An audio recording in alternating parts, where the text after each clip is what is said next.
do that because originally the fight was between Stacey Dash and her husband's daughter.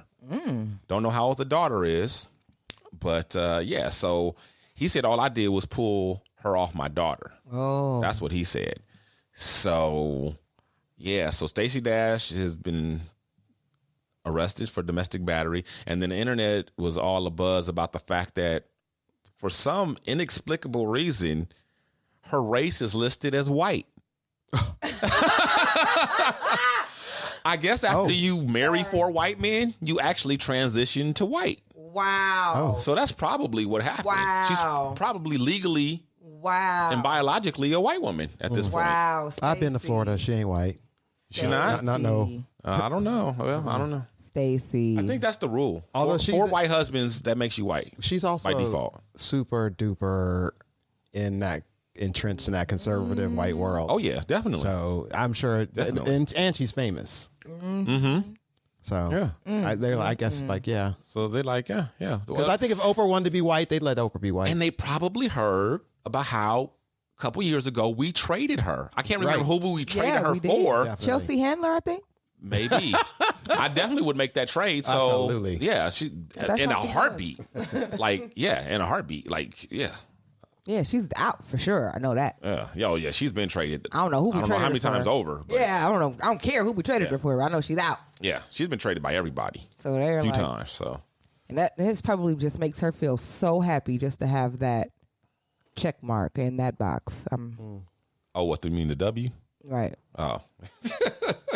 She was like, "They get me. They get me in here." I've seen other men in this situation before. I actually seen it in my own family where a family member was beating up her husband, and he was like trying to like keep his hands up. Right. And he's like, "Pip, if I even touch her, y'all know the police gonna come and put me in jail." Right. Mm-hmm. So she's scratching him and beating him, and somebody else has to pull her away from him. Yeah, my one I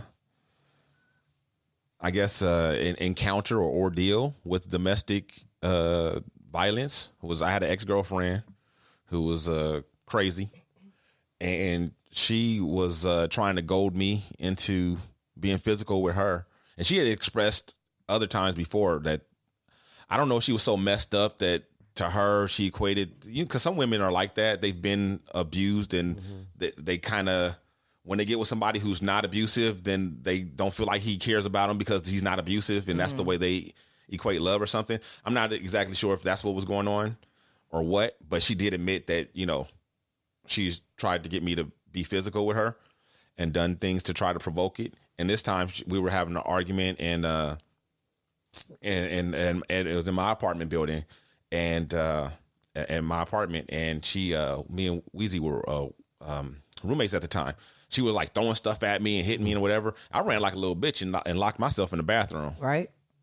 And I just stayed there for like hours until she left. Calm I down. was like, yep. I was like, I am not going to jail for nobody. Right. Well, I'll tell you, I may have shared this on the show before, but my crazy roommate that I had in West Adams, she wouldn't hit me, but she stood in front of my door and wouldn't let me pass. And then when I touched her and pushed her out the way, she said she called it domestic violence, battery. Yes.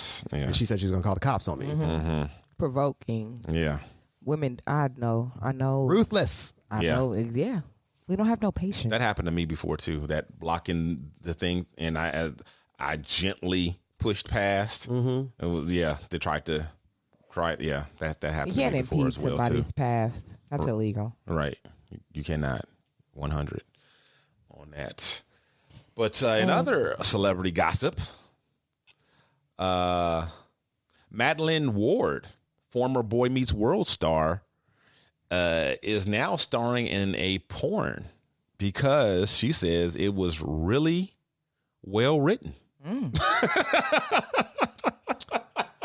Gotta see that script. I'm not buying it. I don't really know Boy Meets World that much. I never watched it. I didn't see the reboot. Was she on the reboot?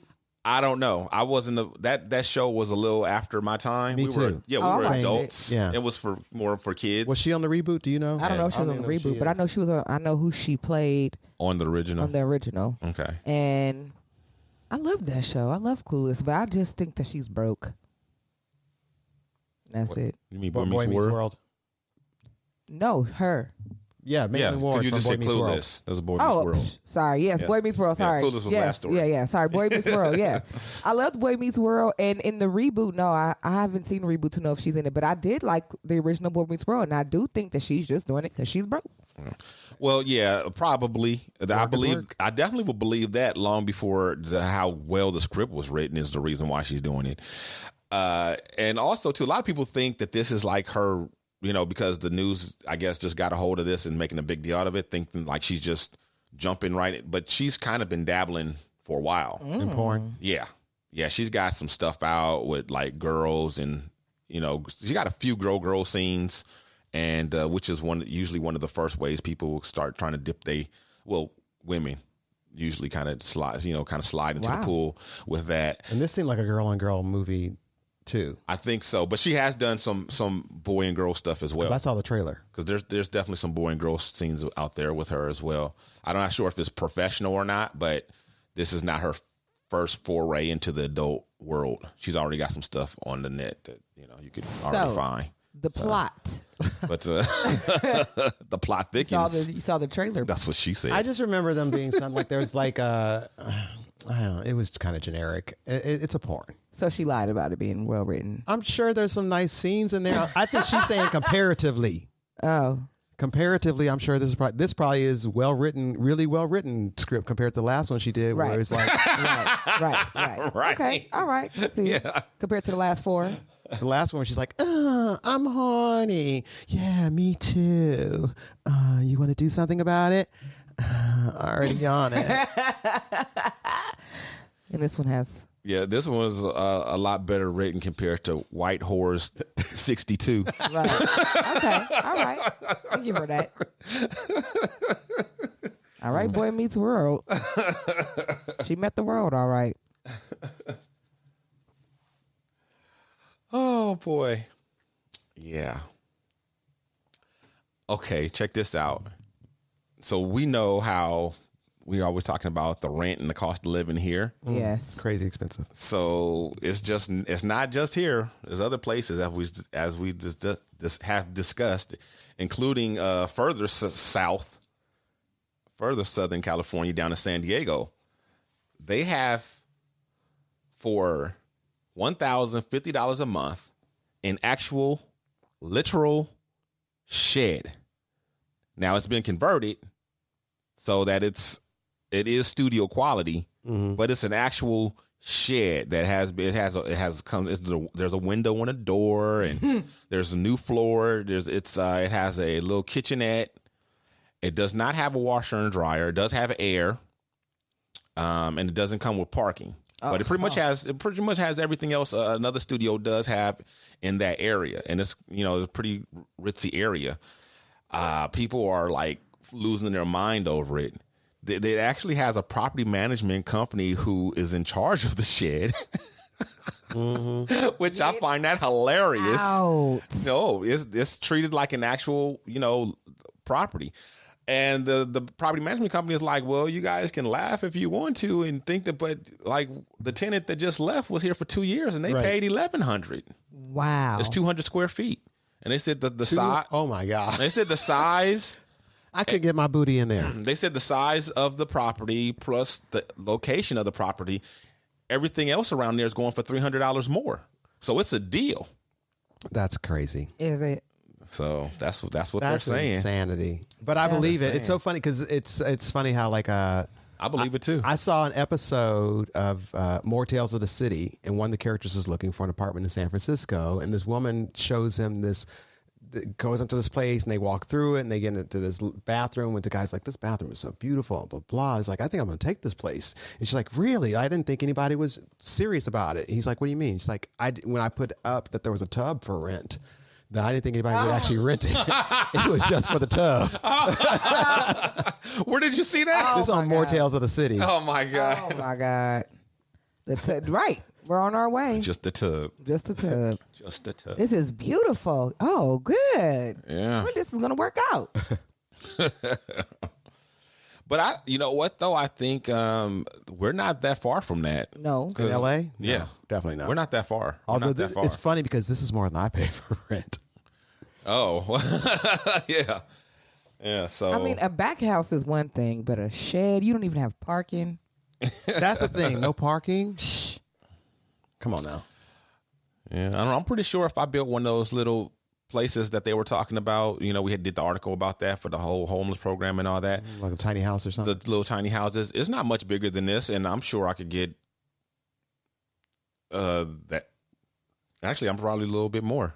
Put a bunk bed in there. I say this now, but the truth of the matter is Jason and I went on away in February for an awful getaway. But we stayed at an Airbnb, but the place where we stayed was actually their pool house. Okay. But it was not like a spacious pool house. It was very, very small. It was just big enough for a bed. It was big enough for a tiny kitchen and a bathroom. Mm-hmm. That's it. Yeah. So I imagine this must be something along the lines of that. Well, if it was an Airbnb, then that's one thing. But for $1,000 and then $50 more, no. But see, this is what they're saying though. Is they're saying that units with that same square footage are going for $1,300. Yes, but it's a unit. I mean, you probably have. But if it's a unit, but this one private has insurance or some different features and amenities that make it.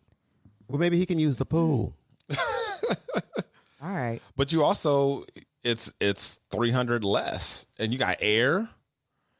You don't have parking, but I imagine I don't know. I guess it could be difficult parking. I don't know anything with I don't know what the neighborhood looks like. So, it might not be difficult to park. Like here, if I rented out a place and it said they couldn't park in the driveway, it wouldn't be a big deal for them to park on the street.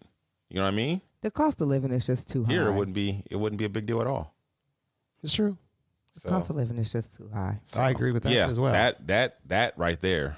All of that. It is way too high. It's too high. It is. It really is. And it keeps getting higher. Southern California, it is. It's ridiculous. I'm also at that age too where things don't cost what they used to cost. So I'm always thrown off, and then it's way more than I think. I'm like, when did milk cost $5? I went to the cleaners for the first time in a while because you guys know I've been doing all this. I've been wearing a lot of my suits lately. I typically don't wear suits except for like a special occasions or whatever. So I haven't been to the cleaners in many years. I went to I was like, I thought I was being reasonable with my set. I'm like, okay, I got 3 suits, 2 2-pieces, and 1 3-piece. So we're looking at 7 pieces of clothing. I remember when it was like $1.50 a piece. Yeah. You know what I mean? I do too. So I was like, okay, 3 suits is probably gonna run me like $30, right? It was over $40. I was thinking 30 was high. So was I. That's why I was like, I thought I was being generous. It was over $40. Wow. I was like, you know what? I understand inflation, but I was like, this place got to be too high. Yeah. And it's also a place where there's not, because around here, we had a cleaner or two like closer to me, but because of the construction of the train, they got bought out, and so it's gone. And I'm thinking that they have the luxury of jacking their prices up because, most times you use a cleaner out of convenience. Right. That's usually you wanted some place that's close to your house. Yeah. And this place is way over there on Overhill. Oh, Crenshaw. Yeah. I mean, Slauson and Overhill. Yeah. And I was like, I'm going to find another place. I went on the internet and I found a place a couple blocks up, a little bit closer. I was like, I bet this place is going to be a lot cheaper. Oh, stay tuned for that info. Because my cleaners, man, arm and leg too. Arm and leg. And he's trying to tell me like, oh, it's so hard. I might have to raise my prices. I'm like, some more? Right. Oh, God. Mr. Rudy, come on now. And I know you've tried to find decent, inexpensive places. I'm going to the cheapest place in my neighborhood already. Well, I used to go to that place on Sunset that's over by Taps 33. It's I don't know what that cross street is. It's not far from Delta Tacos. Yeah. Okay. And there's a dry cleaner in there. They do great work. Okay. Expensive as hell. I had a clip for it. Do we even want to hear the clip? No. Yeah, we don't need to hear the clip. I'm depressed enough. This is not even the darkest story of the day. It's not. But they're getting better. Well, I'm here for it. I told you guys I was up late last night watching American Horror Story, binging, so bring it. All right. Well, I had TV on the docket, but we're running out of time. So